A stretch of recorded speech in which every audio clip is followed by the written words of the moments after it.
So, today we are going to talk about pros and cons of medical transition. And I'm going to moisturize my tattoo. My new tattoo. My tat-new, if you will. Hiding your tat-old. This topic is like hard because it's so individual, I feel. Like, what I view as a good thing with medical transition might be something that someone else views as a bad thing. For example, when you start testosterone or HRT, some things will happen that are irreversible, and if you don't want that thing and you end up having that thing, then maybe that's not a pro for you. Like, yeah, a lot and of people, for someone else it's like, this saved my life that this happened to me. The biggest thing that I thought about when I thought about this topic was that there are pros and cons that you don't really think about necessarily before you go through a medical transition.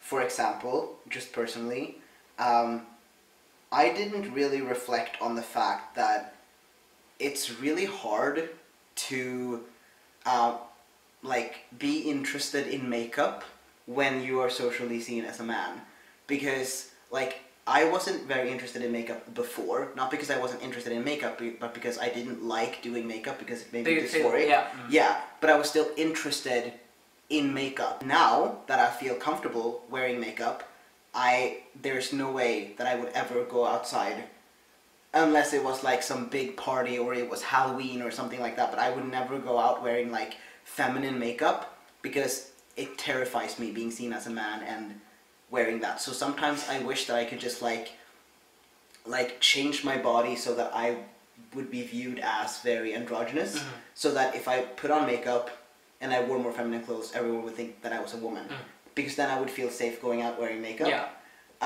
But then again, if I make you dysphoric. If I lived like that my whole life, I wish that I could just go back like for one day sometimes and do that, and then when I come home, I could just like go back to this. And so that's a con that obviously would never make me stop going through a medical transition, but I didn't think about it beforehand. It's something that you realize.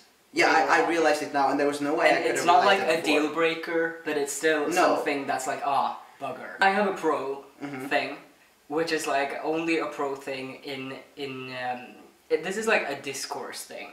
I feel like obviously it's if you look at it outside of what does transitioning make me feel good?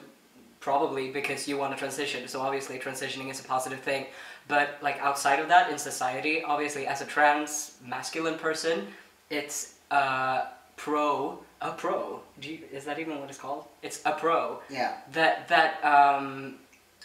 Because of the privilege of passing as a dude, like I've noticed that people are more quiet around me and let me talk more now. Yeah, I wouldn't. People who don't know. I wouldn't call that a pro. No, but like it's. I would call it a pro, and I'm not talking about only people listening to what I'm saying. I'm talking about all things involved in male privilege. It's a pro in society, not something that you should like strive to achieve. It has to do with if you personally feel like that's a pro, because maybe you're a shy person or whatever, and you really benefit from that, then that's a personal pro. But I feel really icky calling that a pro. Of course, it's a privilege, but a privilege it's not a pro. It's also a con.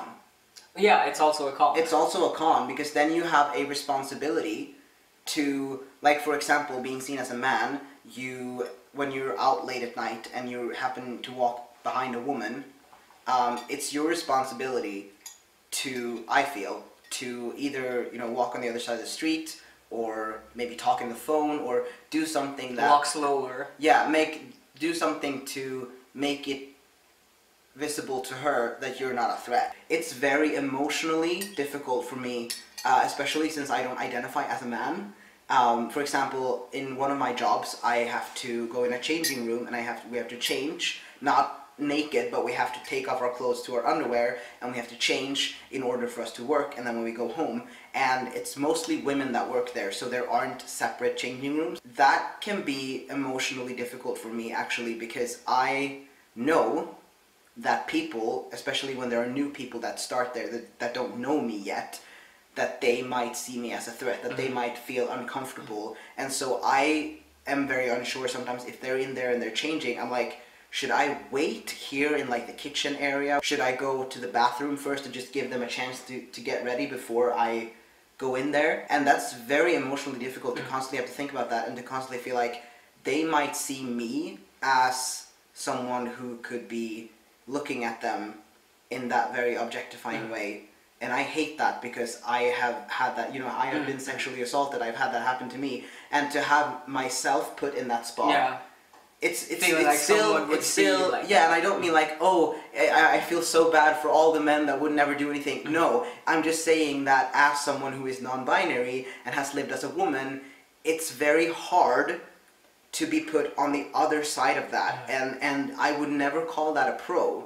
Because you have this responsibility and you have to take it no matter how difficult it is. I'm not saying that you should feel sorry for yourself or anything. I'm just saying that making that change from being the one on the lookout for danger to being someone who is one, trans, and constantly on the lookout for danger. Because who can I change into my underwear in front of? What will they think? Will they, when they see my scars, what will they think? Do I have to turn my back? Constantly on the lookout for danger and constantly on the lookout for people who might see me as a threat, and figuring out how I'm supposed to make them feel that I'm not a threat, which usually for me is just like acting super gay and saying, oh, my boyfriend or something, so that they'll think I'm gay, and then they will feel less threatened by me. And like, I'm a small person, I don't appear very threatening, but I'm still seen as a man, and that in itself is potentially seen as threatening. So I have to do both of those things. I have to both look out for danger and look out for other people so that they don't think I'm a threat.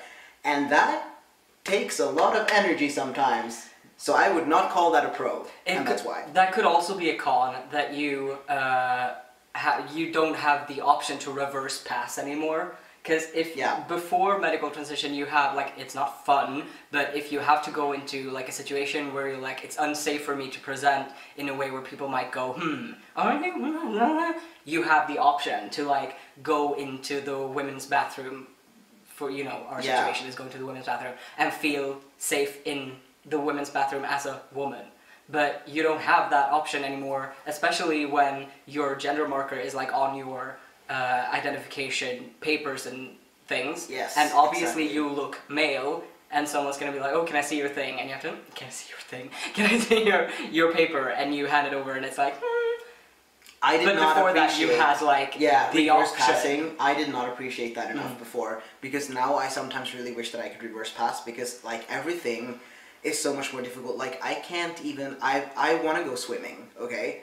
And I really want to go to the bathhouse, the pool, what do you call it? But you have to take off your clothes and you have to shower. I don't have a choice. There are some, I want to say bathhouse, that's not what it's called because bathhouse is a completely different thing. Indoor swimming pool places that have flexroom, where you can like go in and it's literally a rainbow flag on the door. Some indoor swimming pools have them. I've been in one of those. Why can't they just have these separate little cubicles? You know, like changing rooms in stores when you try on clothes. Not like you do that in front of everyone else. Why can't they just have these separate cubicles for showering? Yeah. Why? Why do I have to show my naked body to everyone? It's so true how like people are like, oh, we should have men, women, and unisex bathrooms, toilets, blah blah blah. But that would mean having to out yourself. So it's better to just have unisex everything.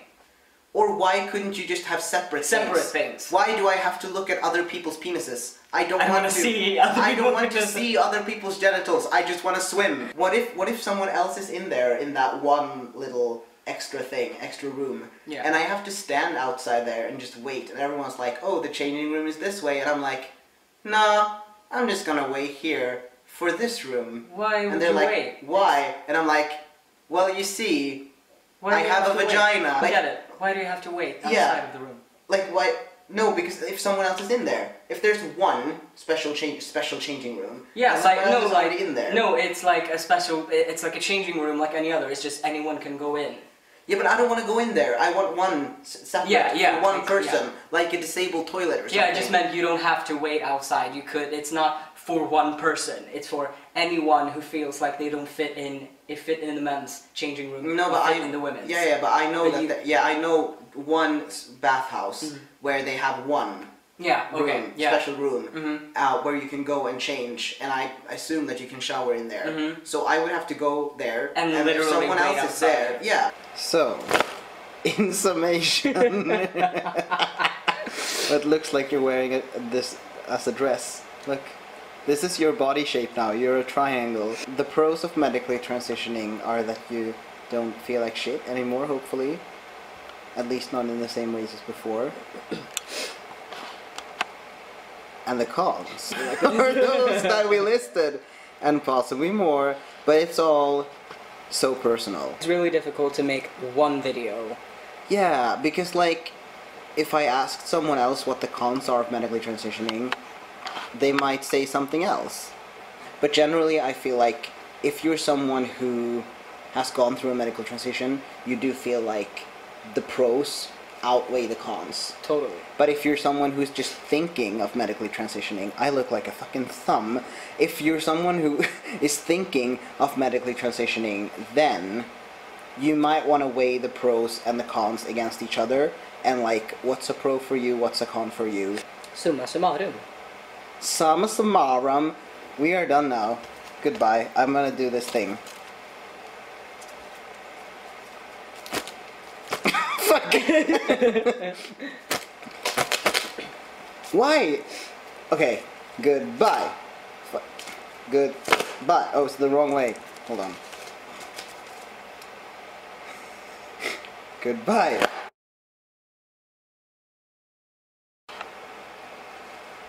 Tror du någon tänder på fler folks intresse? Jag tror jag. Kan jag make money? Säkert. Av det här. Transperson snyter sig XXX typ. Då har du ju nischat dig själv i alla fall. Jag har nysat. Jag ser ut som en förvuxen bebis. Varför gör jag det här? Jag inte undrar på att jag blir läggad på energidricka.